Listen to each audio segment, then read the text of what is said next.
Pagi netizen, inilah jadinya rak dari bambu dan barang-barang bekas yang kita buat.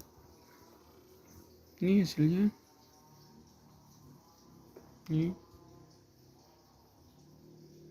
Ini bambunya kelihatan. Ini bambu-bambunya. Ini untuk berkas-berkas buku-buku. Ini ya, meskipun enggak kayak buatan pabrik, tapi bisa untuk menaruh buku-buku dan cukup kuat. Ini juga banyak buku-buku ini.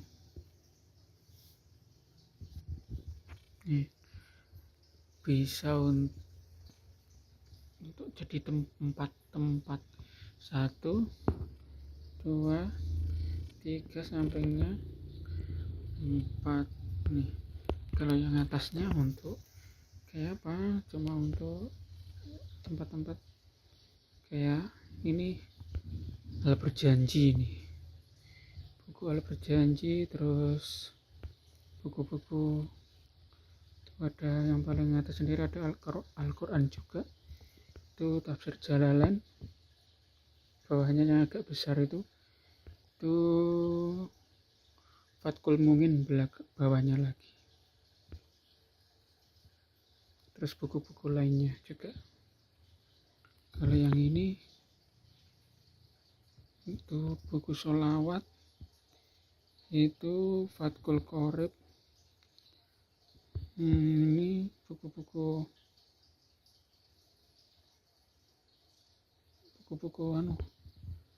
agama, buku-buku bacaan untuk menambah wawasan.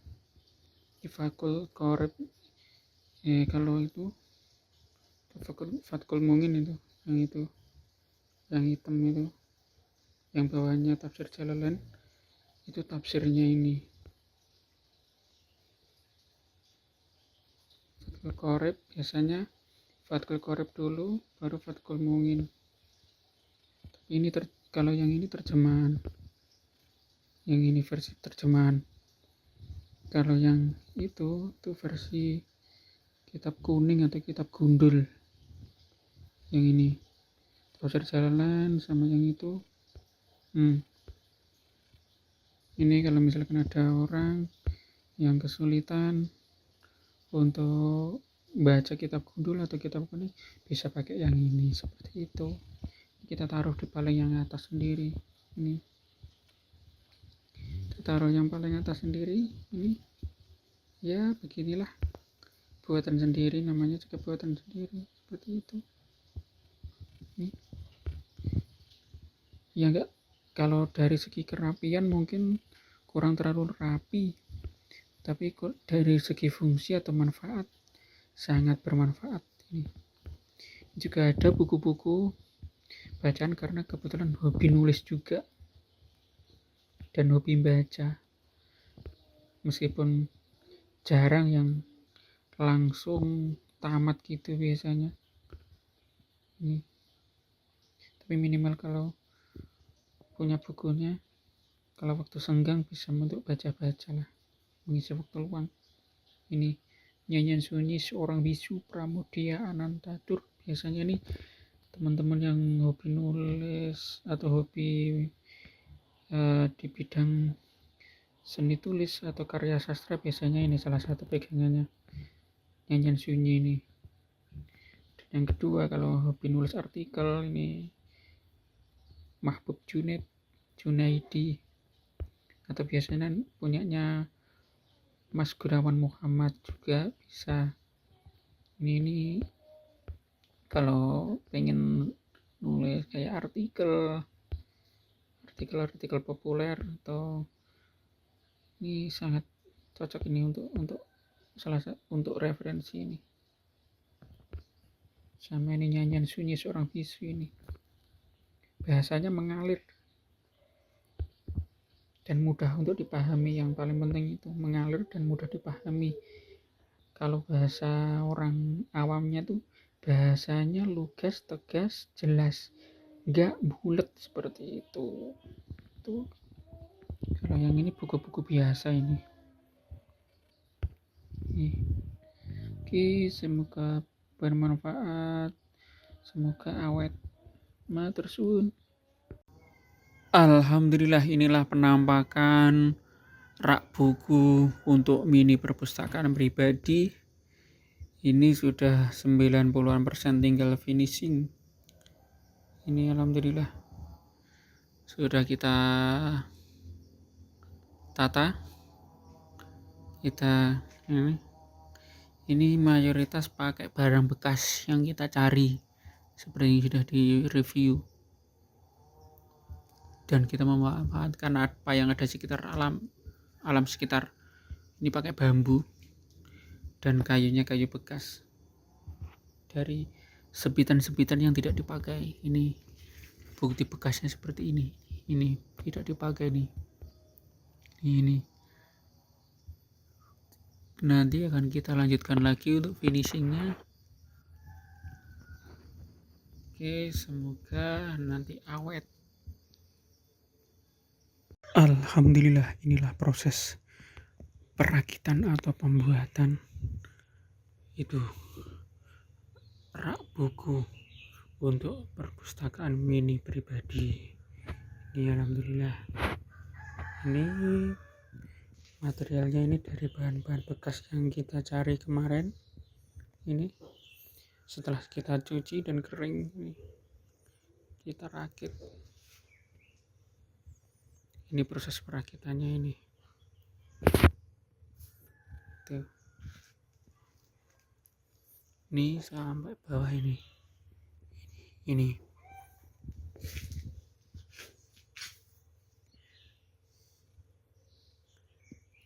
Ini dari ujung ke ujung. Ini. Ntar lagi kita akan lanjutkan untuk perakitan biar cepat selesai. Kita alhamdulillah dapat sisa-sisa dari, kalau di kampung namanya sebitan. Ini dari barang-barang yang tidak dipakai, ini bekas itu tumpukan itu. Ini dulu bekas untuk kayu untuk ganti reng usuk. Ini motongnya dari sini juga itu bekasnya itu yang tumbuh lagi itu anakannya. Ini dari lahan, terus kalau di kampung namanya di circle. Ini sisa-sisa atau sebitan kalau di kampung disebutnya. Tapi tidak terawat, akhirnya kita coba cari cara yang bisa kita pakai untuk bikin mini perpustakaan atau rak buku. Seperti ini. Ini sisa-sisanya ini yang kita dapat, nanti akan kita bersihkan dulu nanti untuk menambah ini. Oke, kita akan bersihkan dulu, nanti kita lanjutkan bikin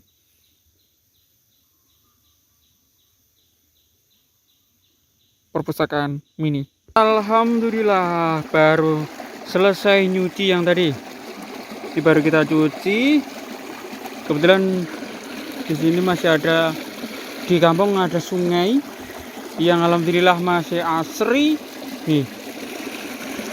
Ini kita baru cuci dari sini, kita nyuci dari sini. Ini hasilnya. Kita gosok pakai sepet atau kulit kelapa ini. Setelah ini nanti akan kita jemur. Setelah jemur baru kita gunakan seperti yang tadi. Oke. Demikian, kita akan lanjut ke proses berikutnya. Ini sekarang proses kita jemur. Nih, tuh. Nih. Tuh. Kita jemur yang baru dicuci tadi. Ini paling nanti 1-2 jaman sudah bisa dipakai. Dan alhamdulillah kali ini kita akan cari bambu untuk melengkapi yang sisa kemarin kita bulan Juni kemarin kita sudah menebang sisa ini sisa yang bulan Juni kemarin ini tuh atas kelihatan tuh sudah tidak ada ini yang sudah kita potong sisa dari kemarin bikin kandang ayam. Nanti akan kita review kandangnya. Nih dari bikin kandang ayam kemarin masih sisa ini sekitar 2 meteran lebih dikit. Nanti akan kita bikin rak buku seperti itu dari bambu. Ya kita dari di kampung itu memanfaatkan apa yang ada yang di sekitar kita seperti itu. Ini kita akan carikan saat lagi. Ini kebetulan sudah bulan Juli, kita akan potong lagi. Jadi ini meskipun dari Juni kemarin masih tampak hijau. Ini masih tampak hijau. Nanti kita diamkan di bawahnya karena agak rindang atasnya. Kita akan cari lagi 1 atau 2 nanti untuk itu. Sekaligus bikin tarangan tempat untuk bertelur ayam itu, melengkapi kandang ayam tadi, karena ayam kampung kita bikinkan tempatnya untuk bertelur seperti itu biar hasilnya maksimal. Oke, Sun. Alhamdulillah kemarin kita sudah memotong bambu lagi, yaitu 1 batang. Ini yang baru kita potong kemarin. Ini panjang, relatif panjang lah, ukuran bambu segini. Ini juga yang bagian bawah kita sudah potong jadi 2 untuk menemani yang sudah kita miliki dari sisa bikin kandang kemarin di bulan Juni kemarin. Ini yang sisa bikin kandang kemarin di bulan Juni ini. Nah, ini untuk tiangnya. Nanti akan kita bikin rak buku. Kita memanfaatkan apa yang ada di sekitar kita seperti itu. Adanya bambu, ya bambu. Nah, nanti kalau masih sisa lagi akan kita bikin tarangan atau tempat untuk bertelur ayam di kampung. Karena kemarin kandangnya kita sudah buat. Nanti insya Allah akan kita review kandangnya. Kita juga memanfaatkan barang bekas untuk kandang ayamnya. Jadi relatif sedikit ongkosnya. Nih. Atau nanti juga kita bikin untuk tempat ayam-ayam kecil. Kalau di sini namanya apa ya? Ada namanya, saya lupa. Nanti akan kita tunjukkan lah bentuknya seperti apa. Pokoknya itu biasanya untuk tempat khusus untuk babon yang baru anak-anak seperti itu, yang baru punya anak, agar tidak anak-anaknya tidak diganggu oleh hewan-hewan pemangsanya. Nanti akan kita mulai bikin hari ini. Untuk kita bikin dulu yang rak buku seperti itu. Oke, kita lanjutkan lagi nanti proses selanjutnya.